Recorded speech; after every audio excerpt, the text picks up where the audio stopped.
The Consulting Success podcast is powered by the Clarity Coaching Program. If you'd like to work directly with the Consulting Success team and receive personal coaching and support to optimize and grow your consulting business, marketing, and revenue, visit consultingsuccess.com to find out more and apply. Welcome to the Consulting Success Podcast. I'm your host, Michael Zapersky. In this podcast, we'll dive deep into the world of elite consultants, where you'll learn the strategies, tactics, and mindset to grow a highly profitable and successful consulting business. Hey everyone, welcome back to another episode of the Consulting Success Podcast. I'm very excited to have Jeff Mask joining us. Jeff, welcome. Thank you very much. So happy to be here. Hello, everybody. Yes, and Jeff has graciously waited as we had some technical issues, but we are live and recording now. So I'm really excited for this. I saw you speak, Jeff, as we were just chatting a couple of minutes ago at an event in Arizona several months back. And I thought, just again, you'd be great to come on the podcast here and share some of your experiences and your framework and kind of how you've gone about building your business. For those who aren't familiar with you and your work, so you are the CEO of Mask Principles, so elite executive coaching. And your clients include organizations like the US military, digital marketer, NP Worldwide, and a whole bunch of others. I want to get into how consultants can build their business while increasing their happiness, their freedom, all of that good stuff. But before we do that, let's go back in time. I'd love for you to just share, what were you doing before you got into the world of coaching and consulting? Funny enough, in my mind, I was already doing it. And I'll tell you a little bit what I mean by that. To answer your question quickly and simply, I was building software companies.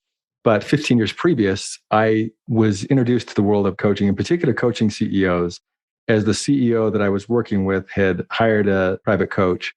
And I saw the transformation in him right away. Mm-hmm. And I thought, and in fact, it was my brother.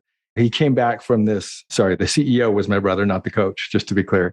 He came back from his first coaching session and I could see his countenance was different. He was more on fire, had more conviction, more confidence. And I said, where'd you just come from? And he said, I just had my first coaching session. And I was like, oh yeah, that's right. And then I looked at him and I thought, that's what I'm going to do. You have kind of those light bulb moments and lightning bolt moments simultaneously. That's what it was for me. And he looked at me, having known me as well as he does, he said, you're right. You're built for this. But I said, in time, I want to build businesses. I want to learn how to operate businesses from the trenches so that when I coach, it's more from application and theory, not just theory. So that's the long answer to my question. As I was building other companies and leading people, I did it from a frame of, if I were coaching you, then what? And if I weren't here, how would you be strong on your own 2 feet versus relying on, quote unquote, the leader? So that's a longer answer to the question. And so as you were in the trenches, right, a leader inside of a growing organization, as many of listeners have been in that place, you're moving up the executive ranks. Your salary is doing well, you got the benefits, you have all the stuff that kind of lifestyle can provide. What was going on, or what was kind of the impetus or the turning point when you decide, okay, now I'm ready to go off and actually build my own business and start doing the coaching and so forth work? That's a good question.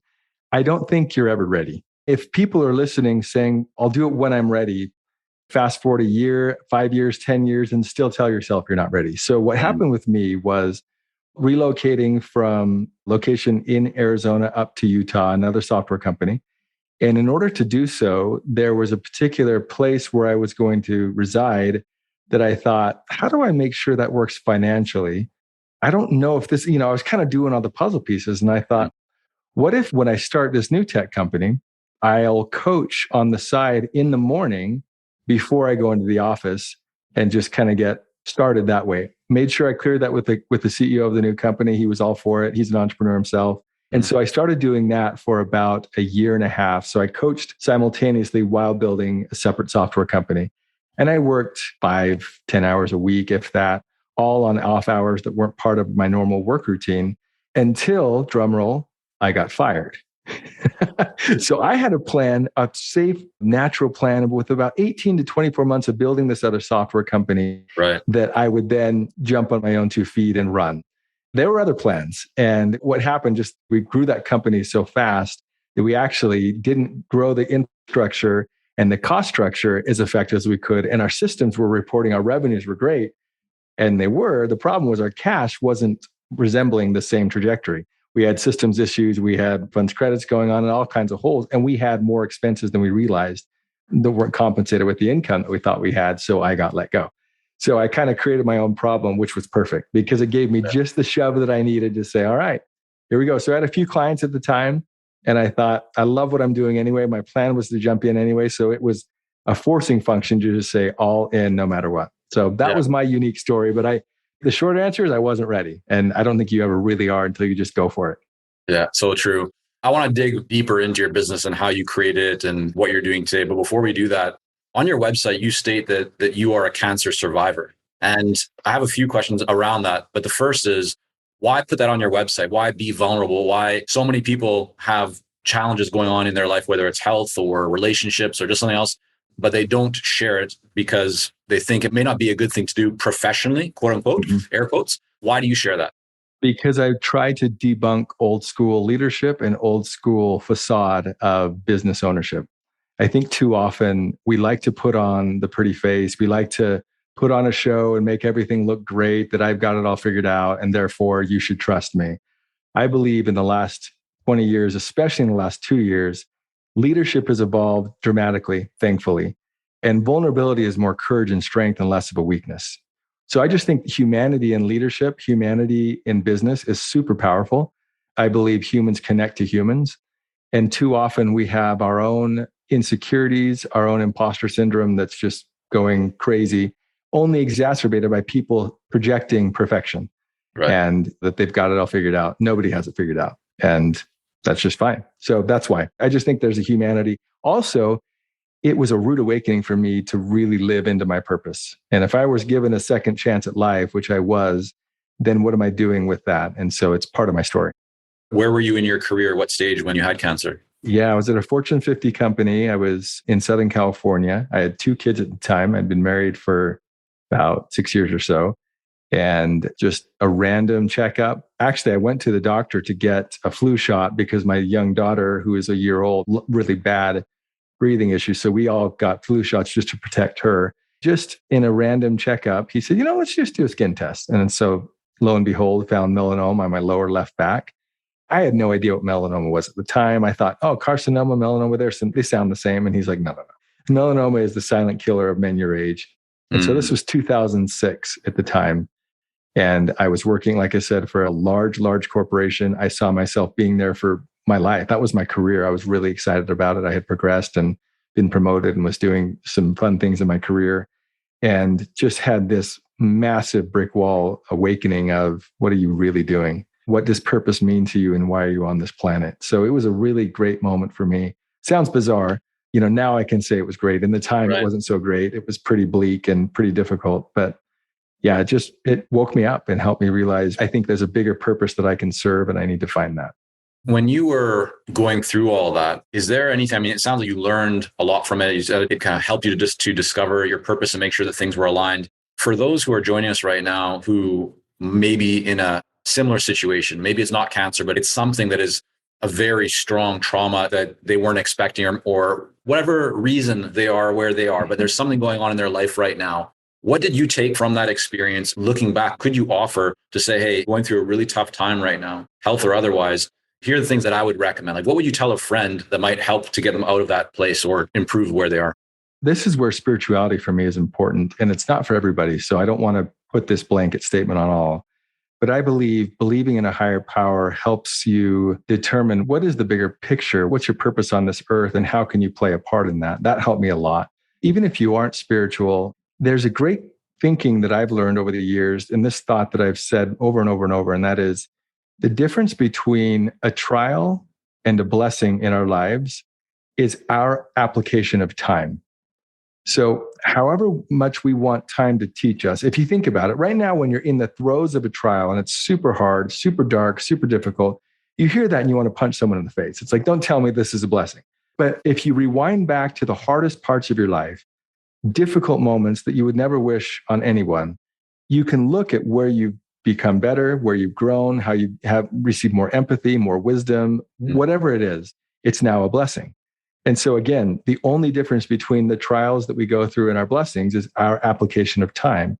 And so I learned the faster you can concentrate time and start to see the blessing in the trial, the more you can become stronger in the moment faster versus wallowing in your misery, being frustrated. Now, there's time and space for that. I'm not saying you snap out of it. I'm just saying if you're there for months and years and decades, you have a choice to look at where the good is and to be a champion from that versus a victim. So I would say those are two things that really help me and continue to help me as I look at any obstacle or issue in my life. And yes, I still apply them. And yes, I still have issues, right? We all do. And I like to be able to say, all right, here's another time to prove my mantra. Where's the blessing in this trial? Because right now I'm not seeing it, right? Yeah. And just kind of work myself through that process. That's such a powerful concept, this one around how you view time, your relationship with time. I think so often as entrepreneurs and business owners, we're expecting results instantly. We become impatient. We don't have that longer time horizon. So I love kind of the way to play with that you just described. I'll take a hard right turn now and take us from all of that was going on in your life. And so great that you were able to navigate out of that and be healthy and beat cancer. So that's wonderful.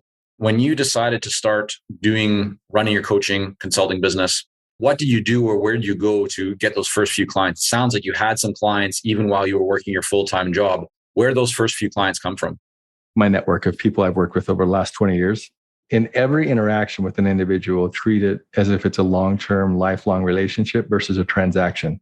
Just a great mantra and a great way to live versus being selfish and being really intrinsically motivated. So that helped me over the years. And then when it was time to say, I'm going to coach, I just went to social media and posted on Facebook and LinkedIn, I think Instagram as well, and just said, hey, it's time. Here's what I'm doing. Here's why. And I had all sorts of raging doubts, right? As most do. It's like, who am I to do this? And I knew I needed to coach CEOs because CEOs have the greatest impact on culture than anybody else, positive or negative. And I had seen positive and negative results from different CEOs. And I thought, man, I really want to help more people. Working with CEOs is the key. But I've never been a CEO. Who am I to do that? All the raging doubts and insecurities would just come in. And I think that's totally normal and natural. But I had to push past those. I had to figure out who is my laser target focused customer. Like if I'm going to get really clear, who do I serve really well? And I did some thought work before that, wrote some stuff down to get my bullseye. I'm a big believer in direct targeting versus just spray and pray and hope you just find someone. The more direct, the better. And just posted on social media. And a few people reached out and the rest is history. And so even today, I don't do any direct marketing, not doing any paid ads. It's all referral, all word of mouth. It's purposely how I built the brand and the premium brand that I'm trying to build and make sure that it's not just anyone. And it's a very select process with a select type of individual that they find me and it works. So yeah, no, you're creating all kinds of questions that I want to dig deeper into. So you mentioned that you were wrestling with that kind of limiting belief of, hey, I've never been a CEO yet. I want to serve CEOs. Let's just start there. How did you overcome that? How did you convince yourself that, hey, like I can actually add some value here, even though I've never been a CEO myself? Because I had operated in enough businesses and seen the pros and the cons and the good and the bad. And I knew enough frameworks to know, doesn't matter if I've been a CEO or not. I know what works and I know what doesn't. And I've worked from Fortune 50 to venture-backed firms to early startup to a little bit more mature startup. I've been around enough to know my business acumen is strong enough. My experience is strong enough. My conviction is strong enough. And the greatest thing was, as bizarre as this sounds, I was spiritually motivated. I felt like there was a deeper purpose to what I was doing. Back to my spirituality that I shared before, that I felt like, you know what? I know this will bless people's lives, not only the CEOs and their families, but all the people that they influence, which is almost infinite. Hard to be able to track that. And because I feel so passionately about making work life better, about getting the best results out of people and having them be really thrilled when they get home versus just completely drained, it pushed me through. The simplest form is I had to be selfless and not selfish. The more insecure I was, the more I was worried about myself. And what gave me the confidence was to think, I know I can bless these people's lives. It's about them, not about me. Get over yourself and go for it. The other thing I want to ask you about is referrals. So you mentioned that you don't do any marketing. Your business comes from the work that you do and the people that you work with. Is there anything that you do when it comes to referrals that you feel is really beneficial in the way that you coach, in the way that you maybe ask for referrals? Just very specifically, like around referrals, what do you feel influences and is a best practice to help you to generate these referrals? It's getting back to my target client of who I serve the best and painting that picture to my clients. Now, you would think, obviously, well, of course they know because they are who they are. I'm coaching them. Of course they know other people, but they may not know that I'm that disciplined on who I focus on. So when they say stuff like, man, this session rocked my world. I cannot believe how I was thinking this way, now I'm this way. It's completely changing the trajectory of my life and my business. Thank you. When they have that euphoric moment, when they have that tangible value, it's a great natural moment to say, so glad you're feeling that. And I tell them, CEO who bump, and go through 3 or 4 different criteria that could also say the same thing and benefit from this, and let it be there. That's it. I actually don't ask it very much. I let the natural value that they're feeling be the catalyst to then ask the question. Mm. I also say, as I'm coaching clients, especially clients that things are really going well, I'll tell them 3 months into it or what have you, or when things are great, I'll just say, just so you're aware of my intention. My intention is to coach with you for years and years to come as you build and scale your business, so that as new problems arise, we partner together and you can feel totally competent to tackle them. Now, you're not obligated to do that. And it's up to me to add the value that's so massive and so clear that it's a no-brainer for you to do that. That gets in their mind and they realize, wow, this guy's like, he really wants me to succeed. Now, some consultants hear that and say, Jeff, that's a totally bad way to do it. I totally disagree. And I understand that. And what they say is, what you're doing is creating a conditional dependency and relationship on that CEO and you, and that's actually hurting them and inhibiting them.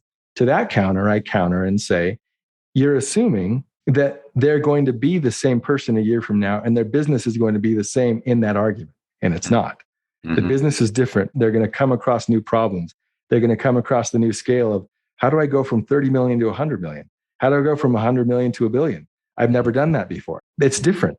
Right. Yes, I can give them frameworks and coaching tips and ways to coach themselves. And when big old massive roadblocks like that come, it's nice to have someone in your corner. So to each their own. I'm not saying it's the best way or the only way. It's the way that works for me.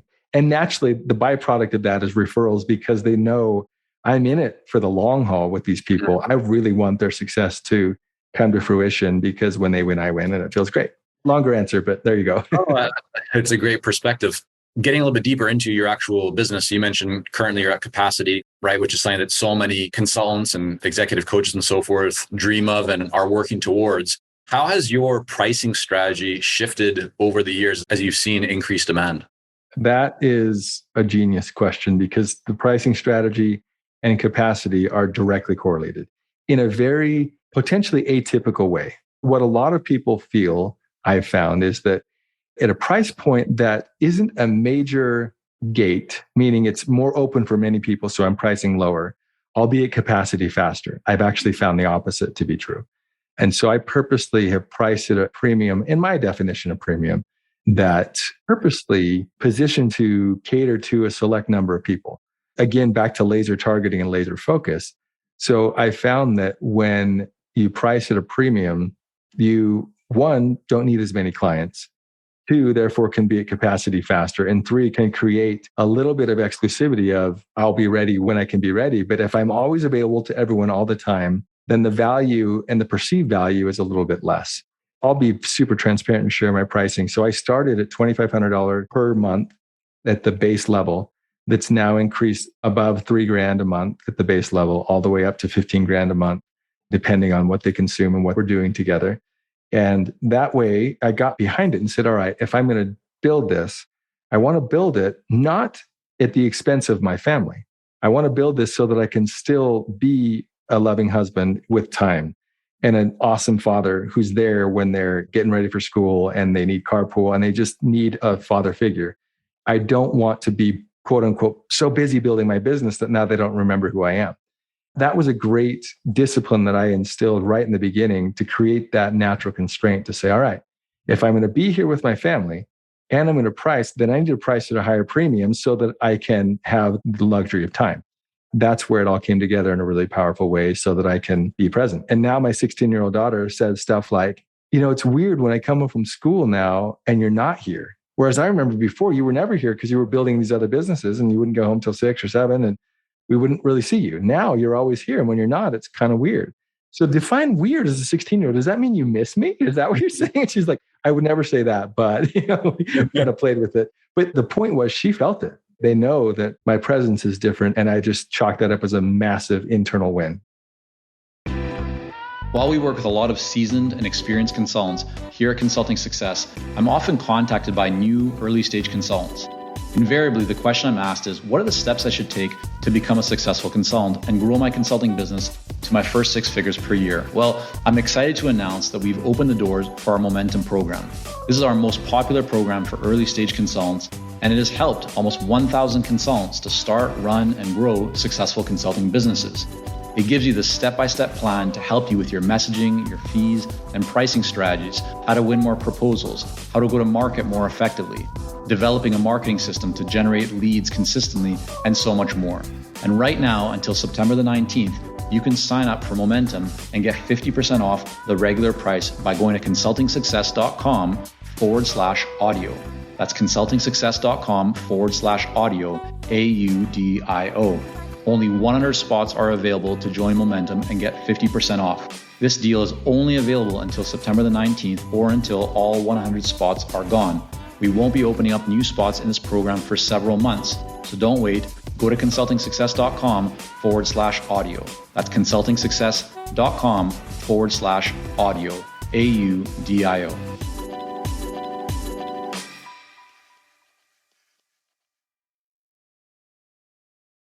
Jeff, that you instilled that early on, was that like even at the start, like has your pricing changed over the years, or has it pretty much remained? Because I know many consultants they think as I increase my experience and I'm seeing more results and I'm working with more clients and I have more case studies, then I'll increase my fees. But it sounds like you were very intentional from the start. This is how I'm going to price. How did you arrive at that price point? You mentioned that it ranges anywhere from about $3,000 a month to $15,000 a month that clients pay. How did you decide that that would be kind of the initial pricing? And then what I'd love to hear is what's the difference between, let's say, a $3,000 per month engagement and a $15,000 per month engagement? A lot of pricing I found, there's a lot of deep psychology that goes on with pricing, namely around our self-worth as consultants. And very often when we're not able to price at a certain level, we either A, don't have confidence in our own skills, or B, have issues with money. And we view money as something that's evil and that can ruin people's souls, which it can if your heart is set on money. So I had to get clear first on my value and what I could bring. And I had to do an ROI analysis and thought, if I were CEO, what would I need to see?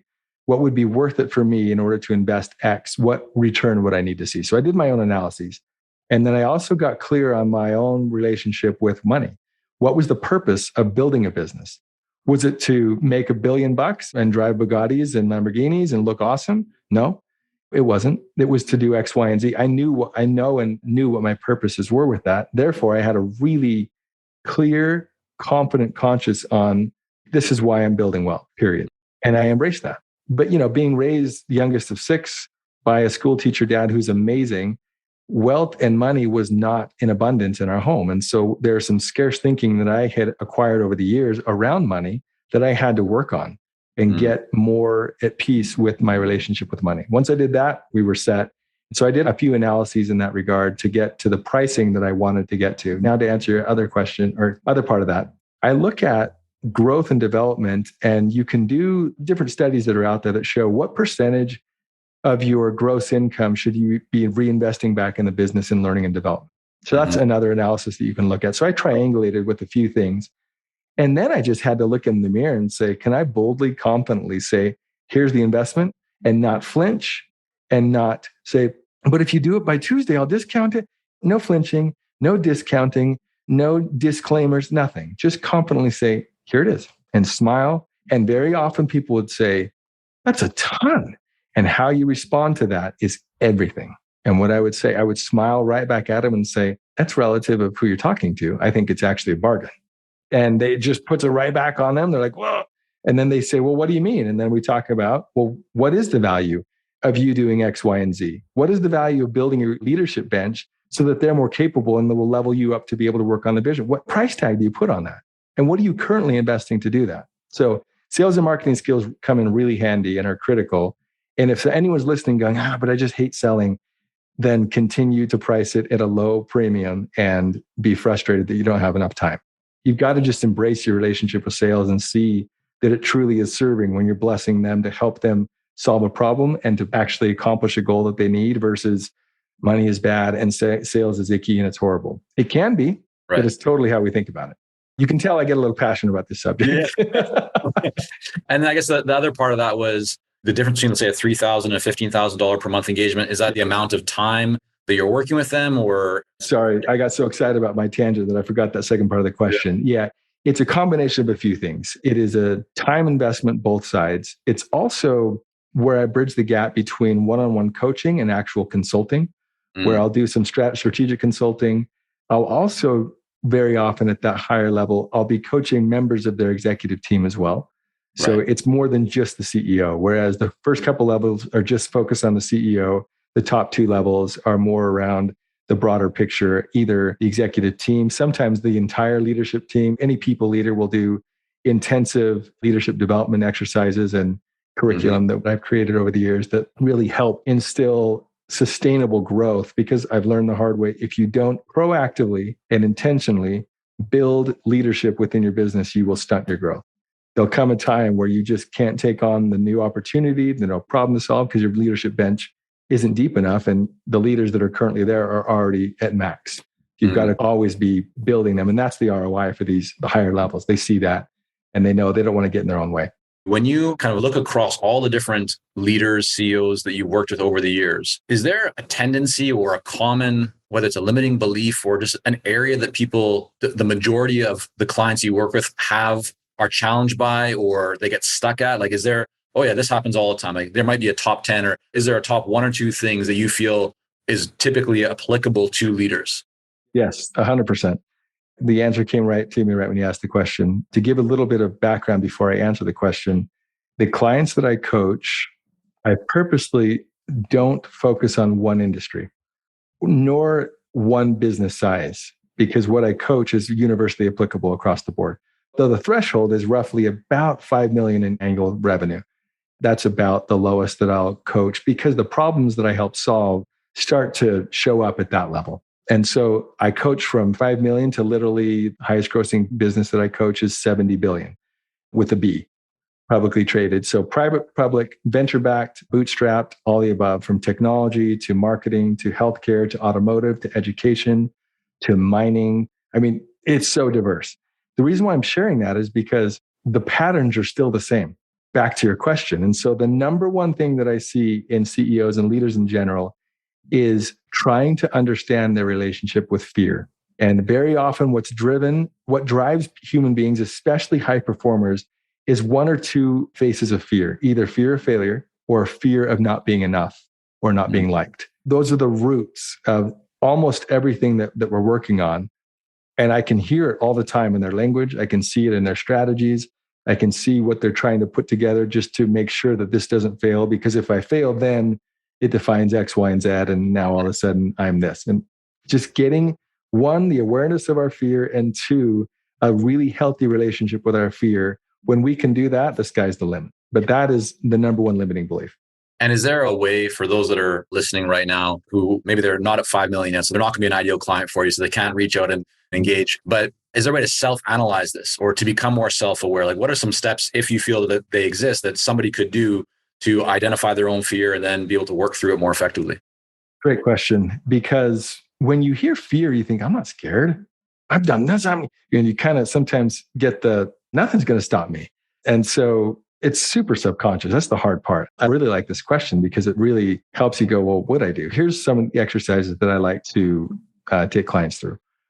A lot of it has to do with our own thinking and our own journaling. So when we go to particularly take a particular action, I like to do a 5 whys exercise or a particular thought or something that either is positive or negative, whatever it is. Ask why 5 times. It's called the 5 whys. Why am I not doing that? And you answer that question, which is level 1. Then you ask why to that answer, which is level 2. Then you ask why to that answer, level 3, and so on until you get to 5 layers down. Very often it comes down to, yeah, if I'm honest, I'm scared that this might break. And so I got to do this to overcompensate or try that. But we give ourselves these really flowery answers initially that sound good and look good and really protect our ego. But when we're really honest, all of that is ego protection. In reality, the irony, just being little kids. It's like, I hope that I don't get ostracized the way I did in middle school, the way I did in grade school, whatever it is. We all have some deep scars that are there, and having that relationship is helpful. So asking the 5 whys, a limiting belief, an action we might take or an action we did take, to understand what was the true motive behind that. I do mindset and then action. And there are 3 M's under action. Under action, I say, okay, here are the 3 M's. Figure out the motive of that action, which then enables you to take some movement, which is an element of faith. Then that enables you to get to sustained momentum. So motive, movement, momentum. Anytime we're going to take an action, I like to ask, what's my motive? Which is kind of a sister to the first exercise, right? But it might be a little bit easier to answer that, and you don't have to go 5 layers deep. But you've got to be really clear about that motive. Because if the motive is fear-based, if the motive is selfish, if the motive is about pride and ego, likely it's not going to have enough inertia behind it to build the sustainable momentum that we need. But if the motive on the other side is selfless, is out of love, is out of generosity, is out of abundance, very often when we take that movement, we'll have the sustained momentum. So those 2 things I help people through that are fun, that require a lot of brutal honesty and a ton of vulnerability. You can't fake this stuff. I take that back. You can fake it, but it won't result into sustained momentum. You'll just find yourself in the back and in the same trench, back in the same problem and the same issue, and Groundhog's Day will be over and over and over again. So if you do the work well, authentically, humbly, and very vulnerably, you'll grow. If not, you'll sort of kind of grow and you'll cheat the system and it just doesn't work. I know we have to wrap up here shortly. Just 2 more quick questions. The first, you've developed your own framework, the MASK framework, right? So same letters as your last name. The question I have for you is, how important has developing a framework been for you when it comes to your marketing? I mean, I know your business comes from referrals, but just how do you feel about having a framework? Is that something that just makes it easier for you to do your work? Or do you feel like that also provides appeal to clients? What are your overall thoughts about the importance or not importance of having a framework? My answer is probably biased, but I believe it's critical to have your own framework. I really do. It gives you the confidence you need. It gives clients a little different perception, especially when it's universally applicable. It's just very powerful. So they get a lot of value from it. So I definitely think it's powerful. And back to marketing, because my principles are so clear, my mindset, action, spirituality, kindness pillars, and these principles actually are my marketing. They repel the right clients and they attract the wrong clients, which is great. Right. And so when they see that I'm coaching on spirituality and kindness, they're like, what kind of weirdo does that? And they leave. Perfect. Others go, that's intriguing. Why would you do that? And they lean in. Right. So that framework has been super powerful. And again, is really helpful in a $5 million business and a $70 billion business. Right. It's universally applicable regardless of the challenges we're going through. So I'm biased, but I think it's totally important. Yeah. You keep kind of talking about the wide kind of range of different organizations that you can work with, different industries, different size. But what I think is important for everybody who's joining us just to keep in mind is that you still are very clear on the criteria that makes up an ideal client. Like, so you said CEO and a whole bunch of other things. So you've really narrowed and hit the bullseye on the criteria of the ideal client, but they can be in different industries and they can be in different sizes as well. Great distinction. Yes, there are 5 criteria that I have that I got to have those right in the bullseye. I've learned the hard way. If they don't have them, they're just not the ideal customer for me, and they don't get the value that they want nor that I want them to receive. Right. So is there any one of those criteria that might sound a little bit weird to people? Yes. Like, can you share what it is? 100%. Yeah, totally. I'll tell you all 5. CEOs that are growing high growth companies. In other words, they have a need and a desire to improve and grow. They lead an executive team. They're trying to balance some semblance of life at home, whatever that is. And this is the weird one that people are like, They believe in a higher power. Back to my spirituality, right? I believe everything in life is spiritual. And so it doesn't have to be religion-based. It doesn't have to be I don't prescribe anything on anyone. What I'm looking for is, do you believe that there's something bigger than you? Because the root of all that is humility. When they believe in a higher power, there's a different level of humility, and therefore there's more coachability in them.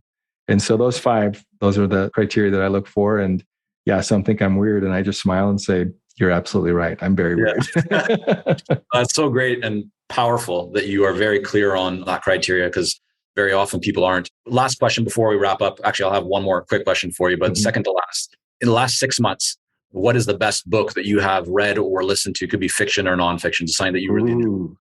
Man, there's been a lot.